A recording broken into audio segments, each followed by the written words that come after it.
Hey guys, so this ride wrap just arrived in the mail.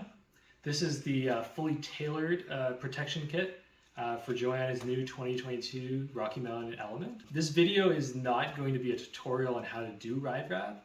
It's going to be a review of how long the process takes and if it's actually as frustrating as people let on that it is. All right, so we're here in my bathroom because that's the only place we found enough space to do this. We've got Joanna's Rocky Mountain up on the stand and we're about to start ride wrapping.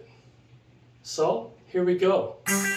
Yo, I like to rap, I like to ride. When I'm riding my bike, I feel the pride to be a mountain biker. Yeah, that. Wait, no, not that type of rapping.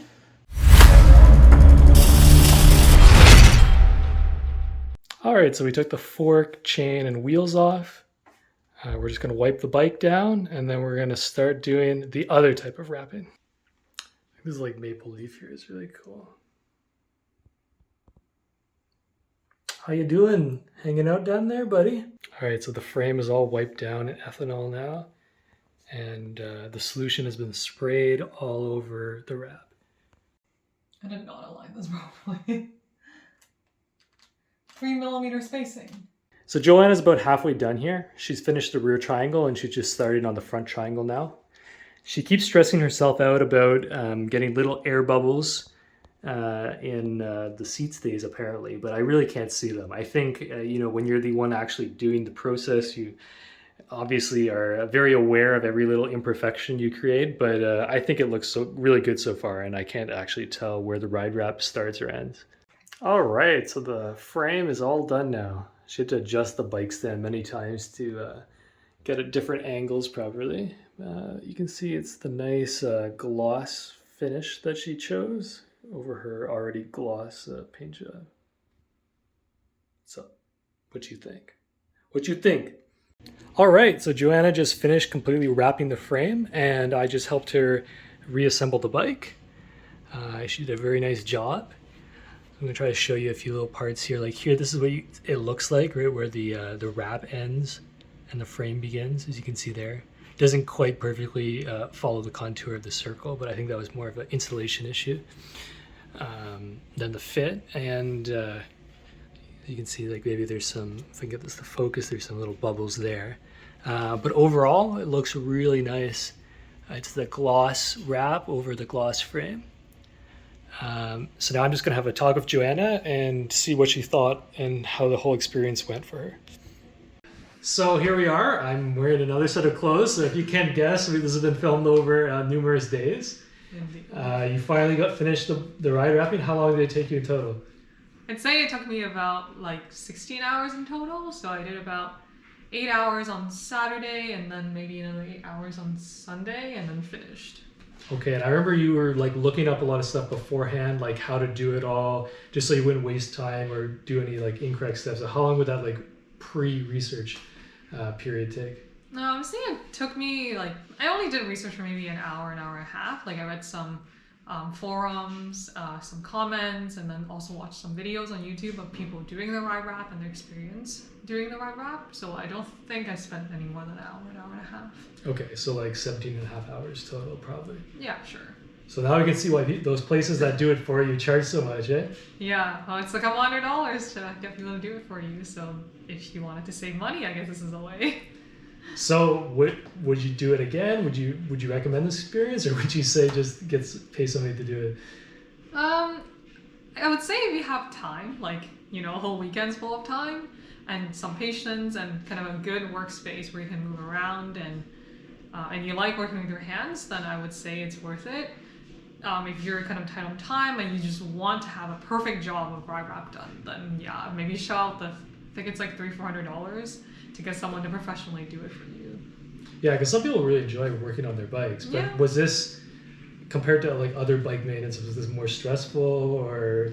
I'd say it's more stressful because it feels more permanent. Like once it's on there and you kind of squeegee all the pieces closed, it's like, that's it. Like you have to move on.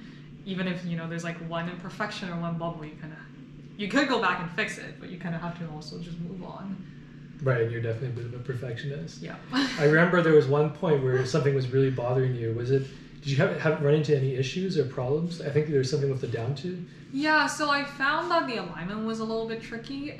So I got the tailor kit, so there's about 15 pieces in total for my bike. And then for like some pieces, like the top tube, the head tube, and the down tube, you kind of have to really adjust them well in order to get the pieces to fit properly on your bike. And then for the particular piece that I got for the down tube, my bike also came with a down tube guard kind of near the bottom bracket area. And I guess whoever installed it didn't install it like the same for all the bikes. So when the down tube piece I got in the ride wrap I tried to put on the bike, it was actually too long because the guard was like higher up in the down tube than I guess what the ride wrap people had when they designed it. So I actually had to trim a little bit in order to get it to align properly. Other than that, like there's also some, I guess, user error in which like I would think I aligned the pieces properly, but then once I start to squeegee it close, the piece might have stretched out a bit and then it would actually kind of overlap with some other piece that didn't overlap before. So for those, I also have to kind of trim the wrap a little bit. So if you're going to do it again, or you're going to go back in time, would you still do it? Would you do like a different kit with maybe less protection? Would you not do it at all? What would you do? Well, I do like that.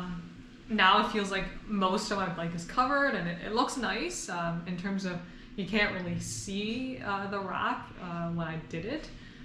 But given the time commitment and the fact that I didn't really have a lot of space to work with in like a tiny little apartment, I would maybe just have gotten the essentials kit and covered the important parts as opposed to everything. And speaking of not having a lot of space and other requirements, so at first we were thinking of, we don't have a bike stand where we live, and we were thinking of doing without one, and then we ended up borrowing friends. And you would say now that it's definitely essential you have a bike stand, right? Oh yeah, like I know that's not on the ride wrap website of like things you need to install it, but you 100% need one.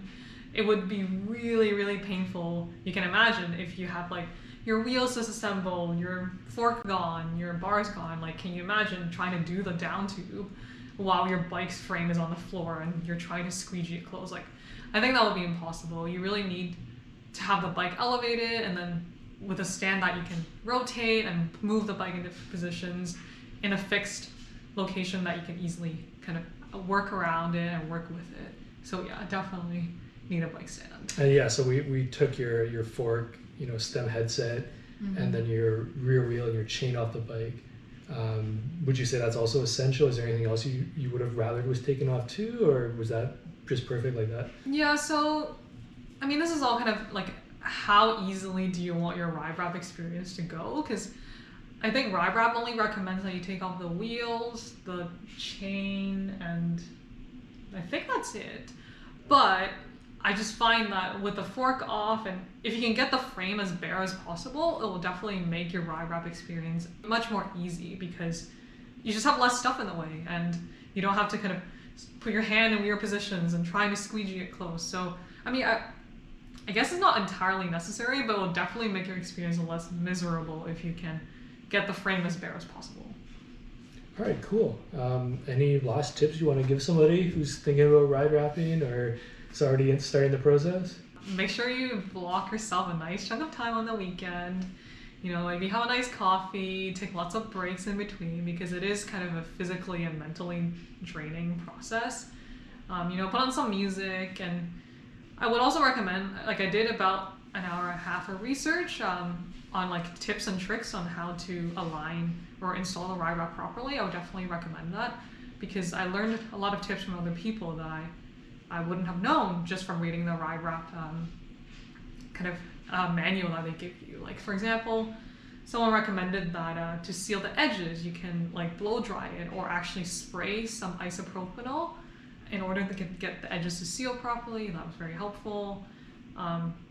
Watching other people take off their fork inspired me to do it also, and that was very helpful. So yeah, I would definitely recommend checking out others and their experience before starting. Okay, awesome. Well, thanks a lot for watching the video. Hope you enjoyed it. Hit the like button if this helped you out and you're thinking of getting ride wrap. And don't forget to subscribe if you want to see more videos from us.